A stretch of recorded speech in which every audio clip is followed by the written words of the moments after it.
Welcome to UPSC made simple by Dinesh.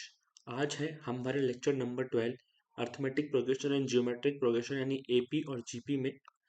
ये सभी lectures के पीडीएफ हमें टेलीग्राम चैनल पर अवेलेबल है, तो आप उसको ज्वाइन कर सकते हैं। देखो, अगर इस पर्टिकुलर टॉपिक की मैं बात करूँ तो थोड़ा सा टेक्निकल टॉपिक है, ठीक है। और सी सेट के परस्पेक्टिव से अगर हम देखें तो इससे रेयरली कभी एक से दो क्वेश्चन आ जाता है एग्जाम में। लेकिन जो मुझे फीलिंग आ रही है इस टॉपिक के बारे में कि इससे हो सकता है कि आगे आने वाले सालों में हम क्वेश्चंस देखें, ठीक है। एक दो क्वेश्चन रेगुलरली हम इस टॉपिक से देख सकते हैं, इसलिए मैंने इसको एक अलग से टॉपिक बनाया है। चाहता तो मैं इसको मिसलेनियस टॉपिक में भी पढ़ा सकता था, लेकिन मुझे थोड़े इसके फॉर्मूले समझाने थे, इसलिए मैंने अलग से लेक्चर बनाया है। तो देखो, और इस टॉपिक में क्या है ना कि एक तो ये फॉर्मूले वाला तरीका है ही, दूसरा क्या है जनरल तरीके से भी क्वेश्चन सॉल्व हो जाते हैं। तो मैं आपको दोनों बताऊंगा, ठीक है। तो दोनों जो आपको अच्छा लगे वो तरीका आप अडॉप्ट कर सकते हो, ठीक है ना। चलो, सबसे पहले बात करते हैं ये अर्थमेटिक प्रोग्रेशन समानांतर श्रेणी है किस चिड़िया का नाम। तो देखो, सिंपल सा मतलब क्या होता है, कोई भी एक जो है आपकी श्रेणी होगी, श्रृंखला होगी, यानी एक प्रोग्रेशन होगा एक तरीके से।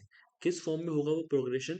ए, ए plus D, A plus two D, A plus three D. इसका मतलब क्या है कि कोई एक सर्टेन नंबर जो है इन सब में प्लस होता जाएगा, ठीक है। यानी कि जैसे मान लो मैं लिख रहा हूँ 6, 10, 14, 18, 22, इस तरीके से अगर कोई है तो वो चीज़ जो है क्या है, एपी की फॉर्म के अंदर है, ठीक है। इसका मतलब क्या है, ये एपी की फॉर्म में है। अब इसके अंदर जो फर्स्ट टर्म होता है ना, इसको हम लिखते हैं ए से डिनोट करते हैं इसको।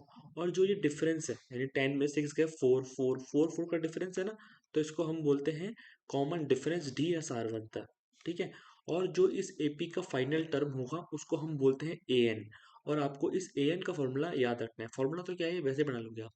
फॉर्मूला क्या है, A plus N minus one D. A plus N minus one D. N का मतलब क्या है, जितने इसके अंदर नंबर है वो सब है एन, और डी यानी जो डिफरेंस है, और एन माइनस वन, और ये आपका फर्स्ट टर्म है ही। तो इस तरीके से ए एन का फॉर्मूला बना है जो कि आपको ध्यान रखना है। दूसरी चीज जो ज्यादा इंपॉर्टेंट है वो है सम का formula. Sum of first N numbers, यानी कि मान लो 6, 10, 14 ऐसे करके आपको मैं नंबर लिख दूं और मैं लिख दूं कि भैया इसका आपको सम निकालना है, तो उसके दो फॉर्मूले हैं, ठीक है। दोनों आपको याद रखना है, एक्चुअली में एक ही फॉर्मूला है, बस लिखा अलग अलग तरीके से गया हुआ है। क्या है ये, n by two bracket 2a plus N minus one D. N यानी नंबर ऑफ टर्म्स कितनी हैं अपॉन टू, ए यानी फर्स्ट टर्म है, n minus one D.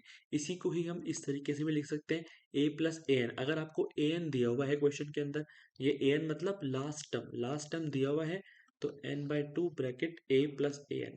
Actually में ये ए एन वाले फॉर्मूले को ही हम यहाँ पर अगर इंटरचेंज करते हैं तो ये फॉर्मूला बन जाता है। तो आपको ये याद रखना है, n by two bracket two a plus N minus one d, ठीक है। ये हो गया आपका अर्थमेटिक प्रोग्रेशन। अगर ये फॉर्मूले याद नहीं भी होते तो टेंशन नहीं लेनी। इस एपी के क्वेश्चन जो अभी सी सेट में जिस लेवल के क्वेश्चन आ रहे हैं वो जनरल चीज़ों से भी हो जाते हैं, ठीक है। पर अगर आपको फॉर्मूला पता होगा तो आपको टाइम थोड़ा सा कम लगेगा, ठीक है।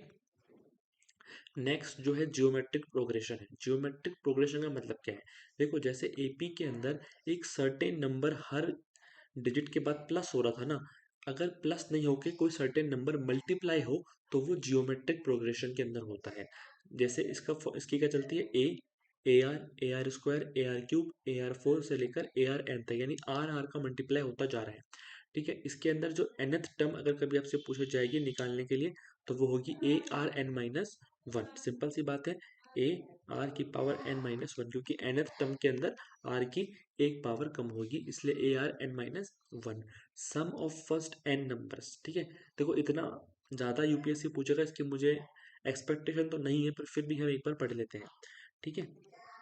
अगर कोई चीज़ जीपी में मिल जाए आपको, जैसे मान लो मैंने लिखा 6, 12, 24, 48, यानी क्या हो रहा है यहाँ पे, टू टू का मल्टीप्लाई होता जा रहा है। तो इसका जो सम होता है ना वो होता है ए आर की power N minus one upon r minus one. Condition ये है कि आर की वैल्यू वन से बड़ी होनी चाहिए, और जब आर की वैल्यू वन से छोटी हो जाएगी तो नॉर्मल सी बात है कि वन में से आर माइनस होगा, ठीक है। बस इतना सा चेंज आता है, जितना आपको दिमाग नहीं लगाना, बस ये फॉर्मूला है, ये याद रखना है। यहाँ पर ए आपको पता ही है फर्स्ट टर्म है, आर यानी जिस चीज़ का मल्टीप्लाई हो रहा है, ठीक है। एन आपको पता ही है जितने टर्म्स हैं इसके अंदर, बाकी तो सब कुछ है ही नॉर्मल। ठीक है, इन फॉर्मूले की टेंशन बिल्कुल नहीं लेनी है। अगर आपको पहले से याद थे तो बहुत बढ़िया, अब अगर एक बार दो बार पढ़ने पे याद हो रहे हैं तो और भी बढ़िया, और नहीं हो रहे हैं तो भी कोई बात नहीं। ठीक है, ये भी एक छोटी सी चीज़ है कि अगर इनफाइनाइट टर्म्स हो, कहीं कभी ऐसा कुछ हो, तो उसका फॉर्मूला ये होता है, याद हो जाए तो ठीक है, नहीं हुए तो भी कोई बात नहीं। ठीक है, अब इसके क्वेश्चंस देखते हैं हम, जो कि मेन पार्ट है कि क्वेश्चंस हम कैसे करेंगे। ठीक है, और पता कैसे पड़ेगा कि इसमें हमें एपी वाला फॉर्मूला लगाने से हमारा क्वेश्चन जल्दी हो जाएगा। देखो, there are 13 two digit consecutive odd numbers, 13 दो डिजिट कंजिक्यूटिव ऑड नंबर्स हैं। ठीक है, if 39 is the mean of the first 5 such numbers, then what is the mean of all the 13 numbers. ये क्या कह रहा है, देखो ऐसे कह रहा है कि 13 ऑड नंबर है। ठीक है, 13 ऑड नंबर है, टू डिजिट नंबर है। ठीक है, इसमें से जो पहले पांच है, अब मुझे एक बात बताओ, ऑड नंबर कैसे चलते हैं, 1 3 5 7 9 इस तरीके से चलते हैं। मतलब एक एपी बन रही है, नहीं बन रही, दो दो का डिफरेंस आ रहा है, यानी कि जब कोई भी ऑड नंबर की डिजिट होती है तो वहां पर डी की वैल्यू 2 होती है। ए की वैल्यू अभी आपको नहीं पता। ठीक है, कि स्टार्ट कहाँ से हो रही है वो सीरीज, मुझे ये नहीं पता। मुझे क्या पता है, मुझे ये पता है कि पहली पांच का जो मीन मुझे दिया हुआ है, और मैंने एवरेज को बताया था कि मीन का मतलब एवरेज होता है ना, तो एवरेज वाले के अंदर सम ऑफ फर्स्ट 5 डिजिट आ जाएगा, नहीं आ जाएगा, ऐसे मल्टीप्लाई कर देंगे तो 9 5 जा 45, 5 3 जा 15 एंड 4 195, यानी ये क्या हो गया आपका, एक तरीके से एस एन हो गया कि नहीं हो गया। अब मुझे ए निकालना है, और एन की वैल्यू तो 5 है ही, 5 डिजिट दिए हुए। एस एन क्या होता है, n/2 bracket 2a plus n-1 d। ठीक है सर, एस एन की वैल्यू 195, 5/2, ए तो मुझे निकालना ही है। ठीक है, 5 - 1 और डी की वैल्यू है 2। ठीक है, ये कट हो जाएगा यहाँ से, ये हो गया 39, 39 2 सा 78, 2a प्लस ये हो गया 4 2 सा 8, 2a की वैल्यू 70, ए की वैल्यू 35, यानी ए की वैल्यू मेरे पास आ गई 35। अब मुझे ये पूछा है कि पहले 13 नंबर का मीन निकालो, तो अगर पहले 13 नंबर का मीन निकालना है तो उसका मतलब क्या हुआ, मुझे 13 नंबर का सम चाहिए, मुझे S13 चाहिए, फॉर्मूला यही वाला। अब की बार n की वैल्यू, ठीक है, 2 मल्टीप्लाई ए की वैल्यू 35 आई गई मेरे पास, 13 माइनस 1 और ये 2, ये कितना हो गया 13/2 70, 12 2 जा 24, 13/2 मल्टीप्लाई 94 47, 13 मल्टीप्लाई 47। अब ये तो सम था, और एवरेज निकालने के लिए टोटल नंबर का डिवाइड दे देंगे, 13 का डिवाइड दे दिया, 47 मेरा एवरेज आ गया। ठीक है, बिल्कुल सिंपल है। अगर आपको समझ में आ गया क्वेश्चन कि हाँ ये एपी का क्वेश्चन है, तो उसके बाद सिर्फ आपको ये देखना है कि क्वेश्चन में क्या दिया हुआ है और कौन सा फार्मूला फिट होगा। ठीक है, तो सबसे पहले क्वेश्चन में हमें ये दिया हुआ था कि भैया ऑड नंबर की सीरीज है, तो मुझे पता है कि ऑड नंबर में दो के डिफरेंस होता है, ए मैंने निकालना था, 5 नंबर्स का मुझे मीन दिया हुआ था, मैंने सम निकाल लिया, सम वाले फॉर्मूले में पुट कर दिया, फिर 13 का मीन निकाल के और उसको 30 से डिवाइड किया। अब अगर मान लो इसी क्वेश्चन को मुझे बिना एपी वाले तरीके से करना हो, तो मैं कर सकता हूँ क्या, देखो हो तो जाएगा। ठीक है, कैसे हो जाएगा मैं बताता हूँ अभी आपको। अब मैंने एपी वीपी कुछ नहीं पढ़ी, मेरे सामने तो ये क्वेश्चन आ गया कि there are 13 two digit consecutive odd numbers हैं, 39 उसका मीन है पहले पांच का। तो अब मैं, क्योंकि मुझे ये पता है कि ऑड डिजिट हर दो का प्लस होगा, तो मैं ऐसे सपोज कर लूंगा कि x+2, x+4, x+6, x+8, ऐसे प्रपोज करता हूँ मैं पहले पांच नंबर, ये पहले पांच नंबर हो गए। ठीक है, अब इन सबको मीन बोला था अपॉन 5, कितना दिया हुआ है 39, इन सबको ऐड कर लो आप, कितना हो गया ये 5x प्लस 4 + 2 6, 12 और 8 20, और ये हो गया आपका 39 5 सा 195, 5x is equals to 175, x की वैल्यू 35। अब x की वैल्यू 35 आ गई मेरे पास, बिल्कुल, यानी कि मेरे पास x की वैल्यू 35 आ गई, पहला नंबर 35 है। अब इसके बाद मैं क्या कर सकता हूँ, पूरी सीरीज बना सकता हूँ इस तरीके से, पूरे 13 नंबर लिखूंगा, ठीक है, करना क्या पड़ेगा इस, लेकिन जब बिना एपी के करोगे तो आपको ये पूरे 13 नंबर लिखने पड़ेंगे, इन सबको ऐड करना पड़ेगा और फिर आपको डिवाइड देना पड़ेगा 13 का। तो वो थोड़ा सा टाइम कंज्यूमिंग हो जाएगा, इसलिए मैं कह रहा हूँ अगर एपी के बारे में आपको पता होगा कि क्या कॉन्सेप्ट है, जनरल फॉर्मूले आपको याद होंगे, तो आप थोड़ा सा टाइम बचा सकते हो। ठीक है, चलो। One page is torn from a booklet whose pages are numbered in the usual manner starting from the page as one, यानी एक बुक है जिसके पेज नंबर वन से शुरू हो रहे हैं और किसी बच्चे ने या किसी ने एक पेज फाड़ लिया उसका। आपको पता है कि अगर एक पेज फटेगा तो दो नंबर जाएंगे ना, मतलब पेज के एक साइड पे एक नंबर लिखा होगा और दूसरी साइड पे दूसरा नंबर लिखा होगा। एक पेज फाड़ लिया उसने, एक पेज फाड़ने के बाद the sum of the numbers on the remaining pages is 195। अगर एक पेज फाड़ लिया उसके बाद जो जितने पेज बचे ना उनको जोड़ा तो 195 सम आ रहा है। The torn page contains which of the following number. देखो, सबसे पहली बात क्या है कि पेज नंबर लिखे जाएंगे ऐसे से लेकर जितने भी ये पेज होंगे। ठीक है, अब आप लेक्चर नंबर वन याद करो, चाहो तो आप एपी से भी कर सकते हो। लेक्चर नंबर वन में मैंने आपको चीज़ बताई थी कि एन नेचुरल नंबर का सम जो है वो n n plus one by two होता है, याद हो तो आपको। ठीक है, चलो ये याद नहीं भी है तो मुझे एपी वाला फॉर्मूला याद होगा, उससे मैं कर सकता हूँ। ए की वैल्यू वन है, डी की वैल्यू भी वन है, एस एन क्या होता है n by two bracket two a plus N minus one d. ठीक है, अब एस एन यहाँ पर आप पुट कर दो। एन की वैल्यू तो मुझे पता नहीं है अभी, ए की वैल्यू पता है, एन की वैल्यू नहीं पता। ये आ जाएगा n n plus one by two. ठीक है, वही बात है, चाहे आपको पहले से याद हो कि भाई नेचुरल नंबर का जो है सम ये होता है और नहीं पता हो तो ये होता है। अब मुझे एन नहीं पता सर कितने पेजेस से टोटल उसमें। ठीक है, अब बीच में से कोई एक पेज फाड़ा है उसने, तो ऐसे भी नहीं है कि मैं यहाँ पर इक्वस टू 195 कर दूंगा और मुझे एन की वैल्यू मिल जाएगी, वो भी नहीं हो सकता। बीच में से कौन सा पेज फाड़ा है वो नहीं पता। तो अब क्या है, यहाँ पर आपको लगाना पड़ेगा जुगाड़ टेक्निक। जुगाड़ टेक्निक कैसे चलेगी, अब यहाँ पर आप ऑप्शंस देखो, 5 6 7 8 9 10 11 12। तो मतलब क्या लग रहा है कि यार बुक के अंदर पेजेस और सम जो है 195 हो रहा है, तो बुक के अंदर पेजेस 15 20 इसके अराउंड होंगे। पहले मैं 15 से चेक करता हूँ एक बार, मान लो 15 मान लिए मैंने, 15 इंटू 16/2, तो ये 120 ही आ रहा है ये तो, लेकिन सम 195 से ऊपर आना चाहिए। ठीक है, चलो मैं 20 मान लेता हूँ, 20 मल्टीप्लाई 21 बाय दो, n n plus one by two है, कितना आ गया 210। हाँ, ये 195 के पास आया, मुझे चाहिए कि जस्ट 195 से बड़ा।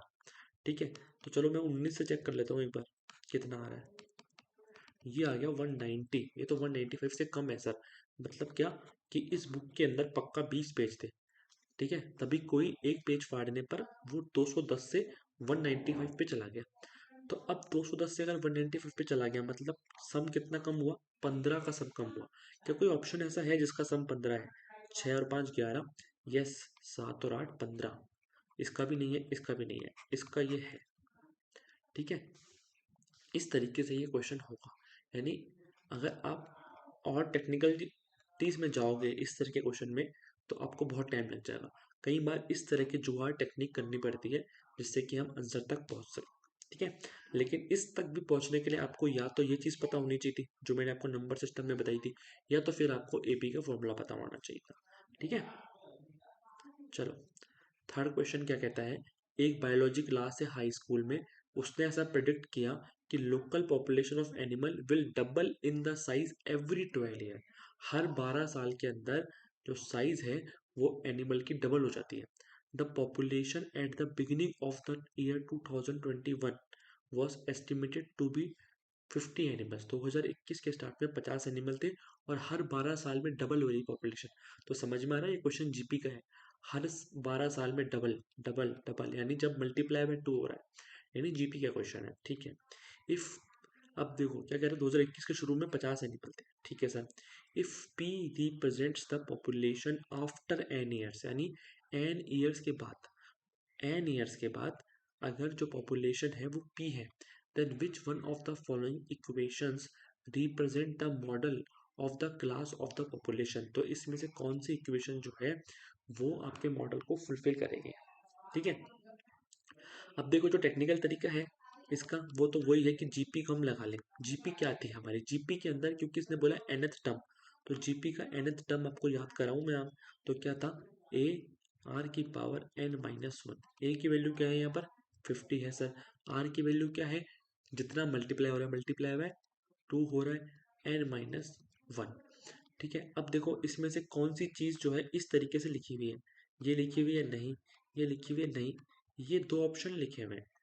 ठीक है, अब क्वेश्चन के अंदर एन क्या था, क्वेश्चन में अंदर एन था आफ्टर एन ईयर्स। ठीक है सर, और मेरा हर 12 साल में, ईच 12 ईयर में डबल हो रही है पॉपुलेशन, हर 12 ईयर में आपकी जीपी काम कर रही है, और एन ईयर्स थे मेरे पास, तो एन ईयर्स में कितनी बार डबल होगा, इसके लिए मुझे ये करना पड़ेगा या नहीं करना पड़ेगा, बिल्कुल करना पड़ेगा। ठीक है, यानी कि अपॉन 12 वाला जो ऑप्शन है वो आपका सही होगा। ये माइनस वन को तो क्या हो जाएगा कि जब हम n की वैल्यू लेंगे तो यहाँ पे जरूरी नहीं है कि एग्जैक्टली वही आए। ठीक है, तो इसके लिए n/12 वाला जो ऑप्शन है वो इस तरीके से जब आपने सोचा तो ये सही हो जाएगा। ये तो था सर टेक्निकल तरीका। अब मैं आता हूँ जनरल जुगाड़ तरीके से। अब मेरी बात समझो कि हर 12 साल में पॉपुलेशन डबल हो रही है, तो क्यों ना मैं यहाँ पर n की वैल्यू 12 करके चेक कर लूँ कि 50 से पॉपुलेशन डबल हो रही है या नहीं। सही बात है कि नहीं है, अगर हर 12 साल में डबल हो रही है पॉपुलेशन, ये कंडीशन दी हुई है, और n ईयर्स के बाद कौन सी इक्वेशन फुलफिल होगी ये पूछा है मेरे से, तो क्यों ना मैं डाल के देख लेता हूँ। भैया यहाँ पहले स्टेटमेंट में आओ, n की वैल्यू 12 डाली मैंने, ये इसकी वैल्यू 100 आएगी क्या, जी नहीं। यहाँ पर डालेंगे तो भी नहीं आएगी, यहाँ डालना 52 की पावर 144 हो जाएगी, ये भी नहीं होगी। चलो यहाँ डाल के देखते हैं, 52 की पावर 12/12 यानी 2 की पावर 1, 50 × 2 100, यानी डबल हो गई मेरी पॉपुलेशन इस कंडीशन फुलफिल से। तो यानी डी ऑप्शन है। इस तरीके से भी इसको कर सकते हैं, लेकिन देखो ये तरीका फुल प्रूफ नहीं है। फुल प्रूफ क्यों नहीं है, क्योंकि यहाँ पर मैं कुछ ऐसा स्टेटमेंट भी बना सकता था एक बार के लिए कि जिससे n की वैल्यू 12 डालने पर 100 आ रही हो। ठीक है, ऐसा हो सकता है, लेकिन जो ये तरीका है ये थोड़ा फुल प्रूफ तरीका है टेक्निकल वाला। लेकिन क्वेश्चन का आंसर जो यूपीएससी का है वो दोनों से आ जाएगा, तो आपको दोनों आने चाहिए। ठीक है, चलो इस टॉपिक में एक लास्ट क्वेश्चन और करते हैं। इसके अलावा आपको ज़्यादा इस टॉपिक के पीछे भागने की ज़रूरत नहीं है, एज ऑफ नाउ तो बिल्कुल भी नहीं है। ठीक है, क्योंकि इससे अभी क्वेश्चन इतने नहीं आ रहे हैं। अगर आपको जनरल चीज़ें पता है कि हाँ ऐसे होती हैं चीज़ें, तो अगर अगर आपको टेस्ट सीरीज में इस पे क्वेश्चन मिलते हैं तो वो आप कर सकते हैं। बाकी इसके क्वेश्चन के पीछे आपको भागने की ज़रूरत नहीं है। इतने 4 क्वेश्चन करके आपको बस एक माइंड में रफ आइडिया रखना है कि अच्छा इस तरीके का क्वेश्चन आएगा तो मैं ऐसे कर सकता हूँ। ठीक है, जैसे कि क्वेश्चन क्या है, the number of spectators watching a painting show doubles every day, हर दिन डबल होता है, मल्टीप्लाई बाय 2 होता है, यानी कि जीपी बन रही है फ्रॉम द डे बिफोर, एक दिन पहले से डबल हो जाते हैं। If the show started on Monday and had 6400 viewers on Saturday, Monday को शो शुरू हुआ, हर दिन के बाद डबल हो जाता है, और सैटरडे को 6400 व्यूअर्स हैं, then how many viewers were there on Monday, Monday को कितने व्यूअर्स थे। सिंपल सी बात क्या है, ए ए आर स्क्वायर याद होगा आपको, और nth टर्म क्या बताई थी मैंने आपको, ARN-1। अब यहाँ पर मंडे से सैटरडे में कितने दिन हुए, Monday Tuesday Wednesday Thursday Friday Saturday, यानी 6 डेज हो गए। तो n की वैल्यू कितनी हो गई, 6 हो गई सर। an मुझे कितना दिया हुआ है 6400, a की वैल्यू मुझे निकालनी है कि मंडे को कितने थे, आर की वैल्यू कितनी है, डबल हो रहा है सर, तो आर की वैल्यू 2 है, n-1 यानी 6-1, तो 6400 ए 2 की पावर 5। अब 2 की पावर 5 क्या होती है सर, 2 की पावर 5 होती है 64, ये लो 100, आ गया की वैल्यू 100। अब फिर वही चीज़ कि अगर मुझे जीपी एपी कुछ नहीं पता तो मैं कैसे करता इस क्वेश्चन को, तो सर मैं सिंपल ऐसे कर सकता था कि मैंने मंडे को मान लिया x, अब क्योंकि हर दिन डबल हो रही है तो ट्यूसडे के लिए मल्टीप्लाई बाय 2, वेनेसडे के लिए मल्टीप्लाई बाय 2, थर्सडे के लिए मल्टीप्लाई बाय 2, फ्राइडे के लिए मल्टीप्लाई बाय 2, और ये सैटरडे के लिए मल्टीप्लाई बाय 2, और इज इक्वल्स टू में 6400 वही आ गया, x मल्टीप्लाई 2 की पावर 5, या फिर इसको मल्टीप्लाई कर लो, कितना आएगा 64, 6400 और तब भी आ जाएगा x की वैल्यू 100। तो ये क्या है, बस एक तरीका है करने का, चीज़ वही है। हम एक जनरल अंडरस्टैंडिंग से भी कर सकते हैं और टेक्निकल तरीके से भी कर सकते हैं। तो जो आपको सूटेबल लगे आप वो करो। ठीक है, आई होप आपको लेक्चर समझ में आया होगा। ठीक है, इसलिए थैंक यू सो मच।